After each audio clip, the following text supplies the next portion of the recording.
There are so many questions that have been raised. I'd like to just answer each one of them in turn, if I possibly can. I do want to go back to the person who was asking about whether the recognition of married couples in tax is discrimination. My answer to that is no, I don't think it is. Right now, couples, it's financially are better off being separate as opposed together, and just by supporting married couples in the tax system does not mean to say that the others who are single are being discriminated against, because those rights and those benefits aren't going to be taken away from others who happen to be single. This comes from the Conservative Party position of the importance of families and supporting families. I'd like to add to it, though, that in terms of there's the tax system there, but there's also other things that the Conservatives are trying to do that is very much about supporting families and women. Excuse me. And, for instance, the extended parental leave that we're looking at the pay audit, people were talking about equal pay. I think that's absolutely crucial. I think that it would be extremely important if we could have a pay audit that would be taken up, by, organisations and that had demonstrated that they had discriminated against women in terms of pay. How does a pay audit work? People going, God, I didn't realise we've been discriminating against you all this time. Well, no, it happens all the time. For instance, in the city, that there have been times when a woman has realised that she's doing exactly the same job and bringing in the same level of profitability as somebody else who happens to be a man. What does pay audit do for you? So it's an organisation that could go in and look at people's salaries, and then there would be penalties that would be addressed to companies whereby there was discrimination that was demonstrated when they looked through who was paid what. Why don't you just eliminate that and impose like same work, same pay, equal work, equal pay, a policy like that, instead of having to put all these auditing committees which are going to cost more people more time, more money. Why don't you just impose a policy that says equal pay, equal money? Yeah, and they've done that. They've tried to do that in various public sectors, and I can assure you it hasn't worked very well. That's because they reduced top down. Right, okay, right. Just let's see if we can just progress through. You're quite right, the many things that are in front of you. Cuts and the pay gap. That's your solution for that pay audit. I'll let Sheila come in with some thoughts on that. Which what was we talking?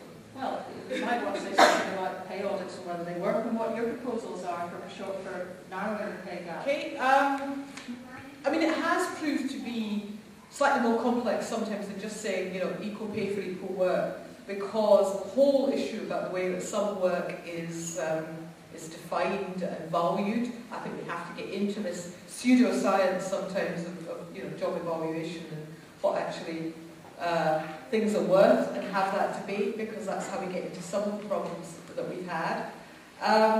There are parts of the new Equality Act which are going to help here. For example, enabling tribunals, not just having decided that there is discrimination in the workplace, deal with an individual case, especially if in some cases the actual person who's applied has left that job. At the moment there's no power to intervene further.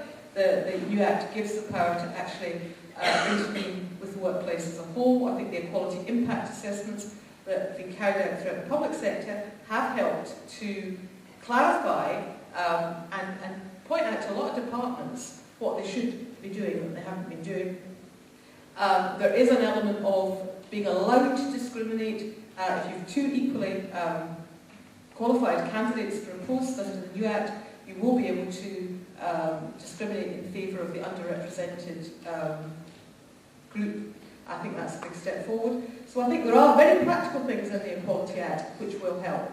It's a slightly tendentious question, the one about cuts, because to suggest that people are queuing up to implement cuts suggests that everyone is absolutely, enthralled to do it. And I doubt there's any politician, excuse me, who really wants to do that. Now, we live in a practical world. Some people would like to overthrow capitalism or feel it should have been overthrown before. That's not where I'm starting from at the moment. And I do believe that we have to prioritise public services. I also think that it would be absolutely wrong to make cuts in public services quickly for a number of reasons, not least to do with working through the recession, because the more people you put out of work, I mean, it seems to be bizarre to say that you get out of recession by cutting public services. The more people you put out of work, the fewer people are contributing to the treasury, if you like, and they're taking more out. I cannot see how making quick and rapid cuts in public services helps. And those who oppose using the taxation system to try to recoup some of the problems. But there are problems there. I don't think to take a position that says, I mean, there are people in an ideal world who want everything to be wonderful. I don't think there's any party here that is not involved in some level of making changes. And there's no point in people in the SNP and the Liberals saying, just because they're not in the Westminster government, there aren't cuts going on.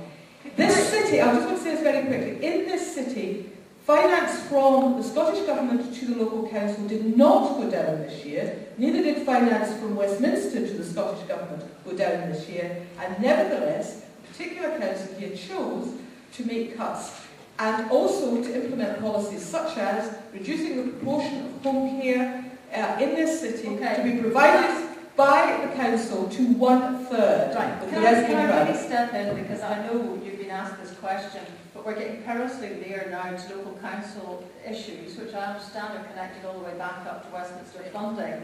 But you know, this is likely to have a kind of local government debate. I did want to ask you about why Labour won't make the cuts that would be so easy for it to make, which is to scrap Trident. I certainly would, and there's a large element of us within the party that argue that exactly that point. We have to get ourselves into a position of being a majority on that within the party, and I have no hesitation in saying I see no point in replacing Trident. But where you are now, it's a lot of money to be the wrong. You know where you are now.